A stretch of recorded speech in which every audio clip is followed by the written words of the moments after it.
الحياة كما تدين تدان. في وحدة بتقول أنا ساكنة جنب بيت حماي وجوزي وضعه وسط، يعني مستورين والحمد لله. وجوزي كل ما جاب لنا خضرة بيتذكر أهله بشوية خضرة وفواكه. وحماتي على طول بتدعي له، بتقول له الله يوفقك ويوفق أولادك. وجوزي همه بس رضا أمه، ودايما بضل يقول لي إذا أمي مو رضيانة علي أنا ما بتوفق بحياتي. وبيوم من الأيام جت لعندي رفيقتي اللي صار لي زمان ما شفتها، ونحن بالقعدة طلبت من ابني ينزل يجيب لها باكيت دخان، وقلت لها أنا تكرم عينك بس لا يوصل غراض بيت حماي وبيرجع. سألتني غراض شو؟ قلت لها أنا جوزي كل ما بيروح على سوق الخضرة بجيب غراض لأهله، وأوقات جوزي بوصلهم وأوقات ببعتهم مع ابني. فقالت لي ليش؟ شو الله جابركم بأهله؟ يعني إذا وضعكم على قده وجوزك عم يبعزق بالمصاري على أهله وولاده أولى فيهم. قلت لها أنا والله ما بتدخل، ولا بحياتي سألته ليش عم تاخد أغراض لأهلك. قالت لي لأنك هبلة وعلى نياتك الحق عليكي. والله أنا ما بخلي جوزي يعمل هيك، أنا أخدته مشان يصرف علي مو على أهله. قلت لها إيه شوية خضرة وفواكه ما راح يكسرونا.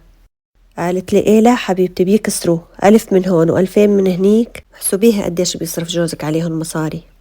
يعني إذا كل يوم 3000 حوالي 90,000 في الشهر، يعني حوالي 1,000,000 ليرة بالسنة.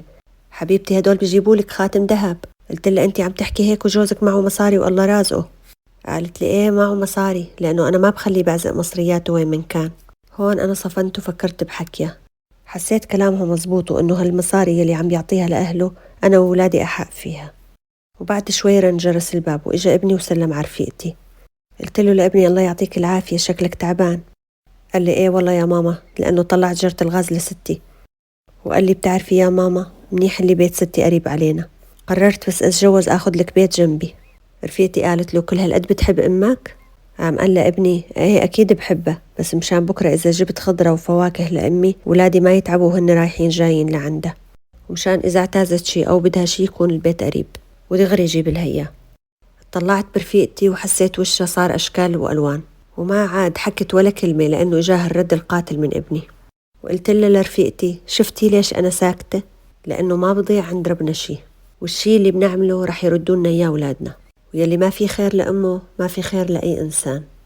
والواحد يعمل خير ويكب البحر، إذا ما ببين بني آدم عند ربك العوض والجبر.